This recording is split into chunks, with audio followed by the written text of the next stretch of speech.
Welcome to the Startup Funding Espresso. I'm Hall T. Martin, where we talk about how to raise funding and invest in startups and the time it takes to drink an espresso. If you have a question about startup funding or investing, please go to the website, startupfundingespresso.com, and type in your question into the chat bot in the lower right corner to receive an answer.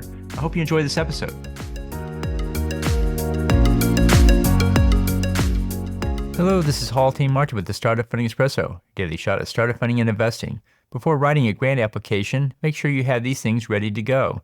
A clear statement of the status of the technology and how it works, a value proposition of the technology and how it can provide benefits, a clearly defined goal for the use of grant funding, ability to show how your project fits the criteria of the granting organization, how you will use the funds to accomplish the goal, a team that will take the grant funding and create a result, the team that scheduled time to work on the project, a method to monitor the results of the project to see if the goals are being met, a process for tracking expenses and reporting back to the granting organization, facility and equipment resources lined up for the technical work. If you're selling the prototype, then you'll need a list of prospective buyers. Ensure these items are in place before writing the grant application. Thank you for joining us for the Startup Funding Espresso, where we help startups and investors connect for funding.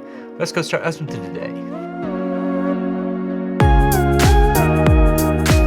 Hall T. Martin is the director of Investor Connect, which is a 501c3 nonprofit dedicated to the education of investors for early stage funding. All opinions expressed by Hall and podcast guests are solely their own opinions and do not reflect the opinion of Investor Connect. This podcast is for informational purposes only and should not be relied upon as a basis for investment decisions.